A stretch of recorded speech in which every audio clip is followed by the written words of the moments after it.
Meta tkun se tibda sena ġdida jew xi staġun ġdid, ħafna jibdew jgħidu issa la jasal Jannar jew issa la jasal is-sajf jew issa la jasal ix-xitwa, nibda nagħmel xi ħaġa bis-serjetà. Illi huwa raġunament tajjeb għax kif ngħidu qatt mhu tard li tibda tagħmel xi ħaġa.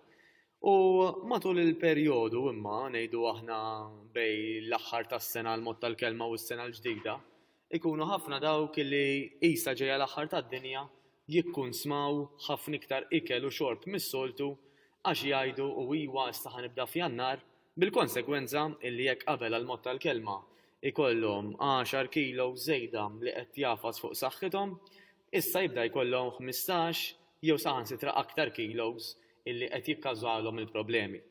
U qed nitkellem speċifikament fuq is-saħħa għal raġuni illi aħna nistgħu nkunu kuntenti kif nidhru, nistgħu nkunu kuntenti kif inħossuna li huwa tajjeb ħafna, però r-realtà hi li jekk is-saħħa ma tkunx tajba, dan kuntenti jew maħniex jista' jkollu l-konsegwenzi tiegħu. Għaldaqstant l-appell tiegħi huwa dan.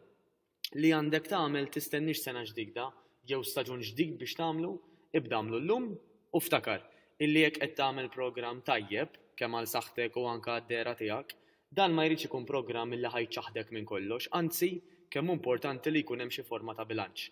Ġifieri minkejja li matul il-ġimgħa jkun idealissimu li tikol ikel naturali u li anke tagħmel l-eżerċizzju, ma ġara xejn, anzi normalment ikun issuġġerit illi inti jkun hemm xi ftit ikliet jew xi ftit snacks illi fihom tippjana li tieħu break. Bħal ngħidu aħna il-ħadd wara nofsinhar ma tal-familja, flok ma tieħu pereżempju biċċa laħam u selid, tieħu xorta dik il-biċċa laħam u selid imma tieħu deżerta.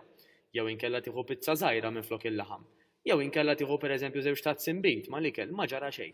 Diment illi dan ikun fil-minoranza mhux problema ta' xejn għax ikun il-maġġoranza illi ħajħalli ir-riżultat illi tixtieq.